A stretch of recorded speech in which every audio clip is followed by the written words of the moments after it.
Hello every friends, welcome to all in all sports. நான் உங்க sports Nitish. கண்டிப்பா இந்த வீடியோல நம்ம நிறைய நியூஸ் தெரிஞ்சுக்க போறோம். பட் வழக்கம் போல ஃபர்ஸ்ட் நான் கிரிக்கெட்ல இருந்து ஆரம்பிக்கிறேன். இன்டர்நேஷனல் மாஸ்டர்ஸ் லீக் T20 அப்படிங்கிறது இப்போ நடந்துட்டு இருக்கு. கண்டிப்பா எல்லாருமே பார்த்துட்டு இருப்பீங்கன்னு நினைக்கிறேன். பட் இதே சமயத்துல தான் சாம்பியன்ஸ் டிராஃபி நடக்குது. அண்ட் இன்னொரு பக்கம் சிசிஎல் நடந்துட்டு இருக்கு, உமன்ஸ் பிரீமியர் லீக் நடந்துட்டு இருக்கு. அதனால எந்த டோர்னமெண்ட் நீங்க பாக்குறீங்கன்னு தெரியல. பட் கண்டிப்பா இந்த ஐஎம்எல் T20 பாருங்க.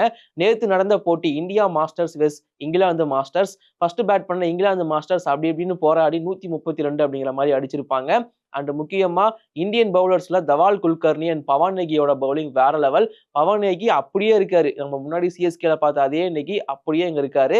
3 கேட்ச், அது மட்டும் இல்லாம பவுலிங்ல 2 விக்கெட்னு சொல்லிட்டு கலக்கி இருந்தாரு. 133 ரன் அடிக்கணும். சேசிங்க்கு உள்ள வந்த இந்தியாவை பொறுத்த வரைக்கும் குர்கீரத் சிங் மான் அண்ட் சச்சின் டெண்டுல்கர் 2 பேர் தான் ஓப்பனிங் வந்தாங்க. அடிச்சு சரவடியா ஆரம்பிச்சாங்க. 200 ஸ்ட்ரைக் ரேட் 2 பேரும் அடிச்சிட்டு இருந்தாங்க. அண்ட் தென் சச்சின் அவுட் ஆகி போனதுக்கு அப்புறமா யுவராஜ் சிங் வந்தாரு. அவரை ஈஸியாவா விடுவாரு, அவர் ஈஸியா அடிச்சு முடிச்சுட்டாரு. அந்த 133 ரன் அப்படிங்கறத 11.4 ஓவர்லயே சேஸ் பண்ணி முடிச்சிட்டாங்க இந்தியா. 9 விக்கெட் வித்தியாசத்துல அந்த போட்டியை வந்து வின் பண்ணிருப்பாங்க. இப்போதைக்கு ஐஎம்எல் T20 பொறுத்த வரைக்கும் இந்தியாவோட ஆதிக்கம் தான் ரொம்ப பெருசா இருக்கு. அதை பத்தி நம்ம தொடர்ந்து கவர் பண்ணிட்டு இருக்கோம். ஸோ அதெல்லாம் நீங்க தெரிஞ்சுக்கணும் அப்படின்னா நம்ம சேனலை மறக்காம சப்ஸ்கிரைப் பண்ணி வச்சுக்கோங்க.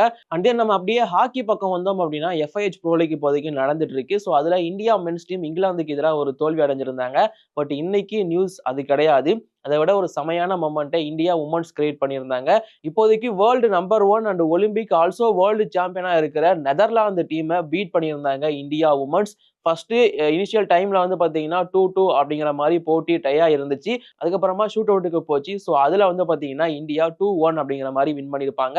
முக்கியமா அந்த experience player goalkeeper Savita Punia அவங்களுக்கு ஒரு பெரிய கிரெடிட்ஸ் கொடுத்தே ஆகணும் இந்த வெற்றியில. அது மட்டும் இல்லாம ஹாக்கி இந்தியா இப்போதைக்கு ஒரு அனௌன்ஸ்மெண்ட்டையும் கொடுத்திருக்காங்க. இந்த போட்டியில பிளே பண்ண எல்லா பிளேயருக்கும் தலா 1 லட்சமும் சப்போர்ட்டிங் ஸ்டாஃப்ஸுக்கு 50,000 கொடுக்கறதா சொல்லியிருக்காங்க. ஏன் அப்படின்னா இது அவ்வளவு ஈஸியான விஷயம் கிடையாது. நெதர்லாந்து மாதிரி ரொம்ப ஸ்ட்ராங்கான நம்பர் 1 டீமை இந்தியா பீட் பண்ணியிருக்காங்க FIH ப்ரோ லீக்ல.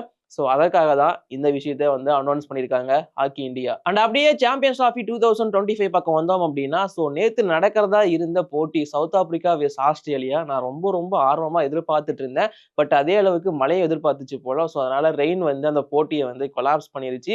ஸோ அந்த போட்டி அப்படிங்கிறது மழை காரணமா ரத்து செய்யப்பட்டது. அதனால ஆஸ்திரேலியாவுக்கு 1 பாயிண்ட், சவுத் ஆப்பிரிக்காவுக்கு 1 பாயிண்ட் அப்படிங்கிற மாதிரி பிரிச்சு கொடுத்துட்டாங்க.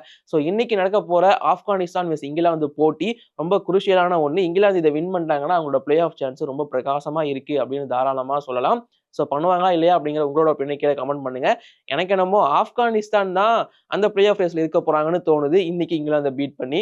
இது என்னோட ஒப்பீனியன் மட்டும் தான், ஜஸ்ட் நீங்க சொல்லுங்க. அப்படியே நம்ம இந்தியன் சூப்பர் லீக் பக்கமா வருவோம். ஸோ நேத்து நடந்த போட்டி பெங்களூரு FC வெஸ் சென்னையின் FC. அந்த போட்டியை பெங்களூரு FC 1-0 அப்படிங்கிற மாதிரி ரொம்ப கம்ஃபர்டபுளா வின் பண்ணியிருப்பாங்க. அண்ட் வின் பண்ணது மட்டும் இல்லாம நாம ஆல்ரெடி ஒரு வீடியோ போட்டிருந்தோம். ஒவ்வொரு டீமோட play off qualification and top 2க்கு போக முடியுமா இந்த மாதிரி ஸ்கெனாரியோ. ஸோ அதுக்கான பிளே ஆஃப் சான்ஸ் எப்படி இருக்கு அப்படிங்கிறது தனியாக ஒரு வீடியோ நம்ம சேனல்ல போட்டிருக்கோம். எல்லா டீம்ஸுக்குமே 13 டீம்ஸுக்கும் நீங்க இன்னும் பார்க்கலாம், பார்த்துட்டு வந்துருங்க.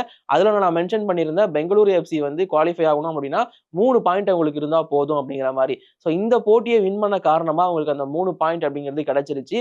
ஸோ அதனால டேபிள்ல இப்போதைக்கு முன்னாடி போய் பிளே ஆஃபுக்கு, அதாவது ISL 2024-25 பிளே ஆஃபுக்கு அவங்க குவாலிஃபை ஆகிட்டாங்க. இன்னொரு பக்கம் தோத்த டீம் சென்னையின் FC. அவங்களுக்கும் ஒன்று சொல்லியிருந்தேன், ஆடக்கூடிய எல்லா போட்டிகளையும் ஜெயிச்சாகணும், அப்பதான் அவங்களுக்கு பிளே ஆஃப் வாய்ப்பு இருக்கு அப்படின்னு சொல்லிட்டு. ஆனா அந்த வீடியோ ரிலீஸ் ஆகிறதுக்குள்ளேயே சென்னையின் FC தோத்துட்டாங்க அப்படிங்கிறது தான் உண்மை.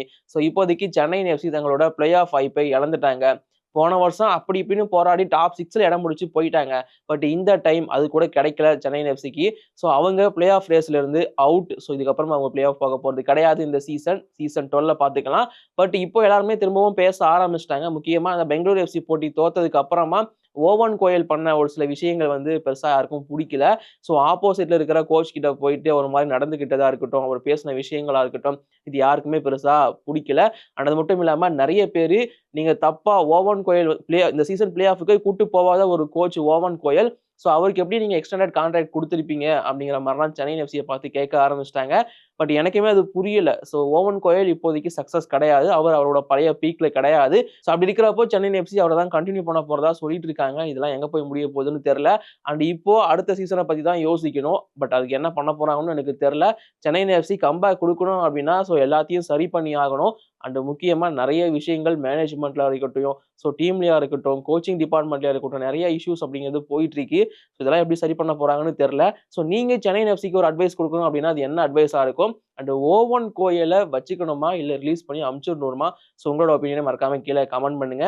இப்போ நான் கடைசியான நியூஸ்க்குள்ள வரேன். Chennai super Kings.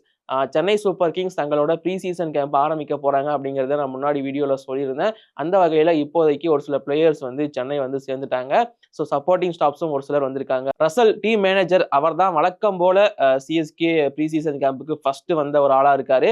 அண்ட் அது மட்டும் இல்லாம Vansh Bedi wicket keeper cum batsman அவர் வந்து ஜாயின் பண்ணியிருக்காரு சிஎஸ்கே டீம் கூட.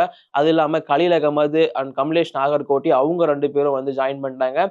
And most expecting fast bowler எனக்கு ரொம்ப ஃபேவரட் அன்சுல் கம்போஜ். ஸோ தலைவனா வந்து இப்போதைக்கு ஜாயின் பண்ணிட்டாரு. அண்ட் ரியல் சிஎஸ்கே தலைவன் நம்மளோட ருத்துராஜ் கெய்க்வாட். ஸோ அவருமே சிஎஸ்கே கூட வந்துட்டாரு ப்ரீ சீசன் கேம்ப். ஸோ ஹோட்டலை பொறுத்த வரைக்கும் அவங்க வழக்கமா தங்குற அதே ஹோட்டல் தான் லீலா பேலஸ். ஸோ அங்கதான் வந்து இப்போதைக்கு ஸ்டே பண்ணியிருக்காங்க. பட் ப்ராக்டிஸ் எங்க பண்ண போறாங்க அப்படிங்கிறது தெரியல. அண்ட் தோனி வந்து இந்த வீடியோ பார்க்குற இன்னைக்கு அதாவது 26 பிப்ரவரி வந்துருவாரு அப்படின்னு சொல்லப்படுது. அப்படி இல்லாட்டி அடுத்த நாள் வந்துடுவாரு அப்படின்னு எக்ஸ்பெக்ட் பண்ணப்படுது. அண்ட் ருத்ராஜ் கெய்க்வாடை வச்சு அவங்க ஒரு வீடியோலாம் மேக் பண்ணியிருந்தாங்க. அதெல்லாம் பார்க்கவே சூப்பரா இருந்துச்சு. உங்கள் ருத்துராஜ் அப்படிங்கிற மாதிரி. ஸோ சிஎஸ்கே தங்களோட எல்லா வேலைகளையும் இப்போதைக்கு பண்ண ஆரம்பிச்சிட்டாங்க. அண்ட் ஒவ்வொரு பிளேயர்ஸா இதுக்கப்புறமா வந்து ஜாயின் பண்ணிப்பாங்க அப்படின்னு சொல்லப்பட்டிருக்கு. அண்ட் ஓவர்சீஸ் பிளேயர்ஸும் நெக்ஸ்ட் வீக்ல வந்து ஜாயின் பண்ணிடுவாங்க அப்படின்னு எக்ஸ்பெக்ட் பண்ணப்படுது. பட் எல்லாருமே இப்போதைக்கு வெயிட் பண்ணிட்டு இருக்குது எம்எஸ் தோனியோட என்ட்ரி தான். மேபி இந்த வீடியோ பார்க்குறப்போ தோனியோட அரைவல் அப்படிங்கிறது நடந்திருக்கும்னு நான் நினைக்கிறேன். தெரியல, வெயிட் பண்ணி பார்ப்போம். ருத்துராஜுக்கு அவ்வளோ கிரேஸ் இருந்துச்சு அவர் உள்ள வரப்போ. கண்டிப்பா தோனிக்கு அதே அளவுக்கு இருக்கும். அண்ட் சிஎஸ்கே சீக்கிரமா ப்ரீ சீசன் கேம்பை யூஸ் பண்ணுவாங்க. அண்ட் தோனி இந்த சீசன் புதுசா ஏதோ ஒரு பேட்டை யூஸ் பண்ண போறதாகவும் நான் கேள்விப்பட்டேன். அதை பத்தி அப்டேட் வந்து நான் அடுத்த வீடியோல சொல்றேன். இப்போதைக்கு வீடியோ நான் முடிச்சுக்கிறேன். தேங்க்யூ.